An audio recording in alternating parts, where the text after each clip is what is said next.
হয়তোবা আমরা জাতীয়ভাবে সব বিষয়ে একমত পোষণ করতে পারবো না, এটাই হচ্ছে বিউটি অফ দ্য ডেমোক্রেসি।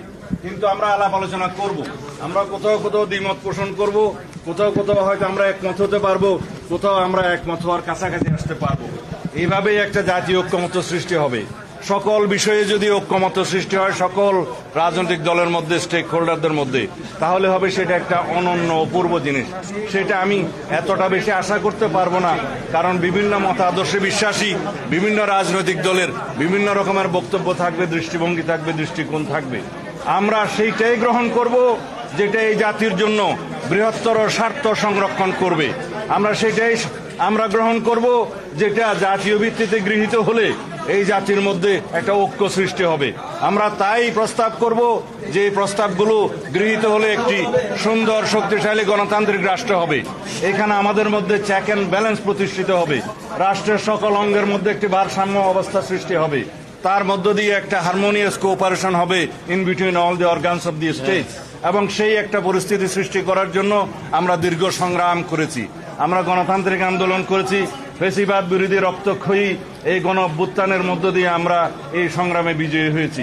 সেজন্য আমরা আমাদের শহীদের রক্তের আকাঙ্ক্ষা অনুযায়ী, এদেশের জনমানুষের প্রত্যাশা অনুযায়ী আমরা একটি গণতান্ত্রিক সমাজ এবং রাষ্ট্র বিনির্মাণের জন্য আমরা অবশ্যই সেই সমস্ত বিষয়গুলোকে আমরা বিবেচনা করব, যে এই বিষয়গুলো আমরা গ্রহণ করলে, এই জাতি গ্রহণ করলে, বিশেষ করে ঐক্যমতের ভিত্তিতে গ্রহণ করলে একটি শক্তিশালী রাষ্ট্রীয় কাঠামো আমরা গঠন করতে পারবো, এবং তার মধ্য দিয়ে আমরা একটা বিপুল সংখ্যক জনগোষ্ঠী, এই দেশের সমগ্র জনগোষ্ঠী আমরা আমাদের আকাঙ্ক্ষাকে বাস্তবায়ন করতে পারবো। অবশ্যই আমরা মনে করি ডিসেম্বরের ভিতরে নির্বাচন অনুষ্ঠান করা জাতীয় সংসদের খুবই সম্ভব, এবং এর আগেই জরুরি ভিত্তিতে যে সমস্ত সংস্কার করা প্রয়োজন, বিশেষ করে নির্বাচনমুখী, সেই সংস্কারগুলোকে চিহ্নিত করে আমরা ঐক্যমতের মাধ্যমে সেগুলো বাস্তবায়ন করি। এবং সেই এমন কোনো সংস্কার নাই যেগুলো এক মাসের মধ্যে বাস্তবায়ন করা সম্ভব হবে না। আমরা ইতিমধ্যে আজকে রিপোর্ট পেয়েছি, আইন মন্ত্রণালয়ের অধীনে অনেকগুলো অর্ডিন্যান্স এবং অনেকগুলো সংশোধনী এসছে বিভিন্ন সেক্টরে, যেগুলো অলরেডি বাস্তবায়ন হয়েছে, আরও অনেকগুলো বাস্তবায়নের প্রক্রিয়ায় আছে। সেগুলো অর্ডিন্যান্সের মাধ্যমে করা সম্ভব, নির্বাহী আদেশের মাধ্যমে করা সম্ভব, এমনকি কিছু কিছু সংস্কার তো অফিস আদেশের মাধ্যমে করা সম্ভব। সেগুলোর জন্য বিশেষ করে সংবিধান সংশোধনী ব্যতি রেখে অন্যান্য সকল সংশোধনী যেগুলো একমত হবে সংস্কার প্রস্তাব, সেগুলো অর্ডিন্যান্সের মাধ্যমে, নির্বাহী আদেশের মাধ্যমে, অফিস আদেশের মাধ্যমে এক মাসের ভিতরে বাস্তবায়ন করা সম্ভব, সেটা আমরা বুঝিয়ে দিয়েছি। সুতরাং নির্বাচন ডিসেম্বরের পরে যাওয়ার মতো একটিও কারণ উল্লেখ করার মতো নেই।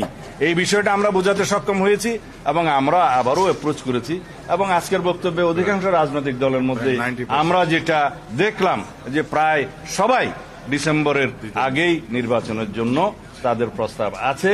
এখন মাননীয় প্রধান উপদেষ্টা সেটা বিবেচনা করবেন, সেটা আমরা আশা করি, এবং আমরা মনে করি তিনি জাতীয় ঐক্যের প্রতীক হিসাবে নিরপেক্ষভাবে সেই ভূমিকা পালন করবেন, কারো প্রতি রাগ অনুরাগ বিরাগ প্রদর্শন করবেন না, এবং উপদেষ্টা মণ্ডলীটাকে নিরপেক্ষভাবে আবার যেন উনি ঢেলে সাজান সেই প্রস্তাবও আমরা অন্য সময় রেখেছি।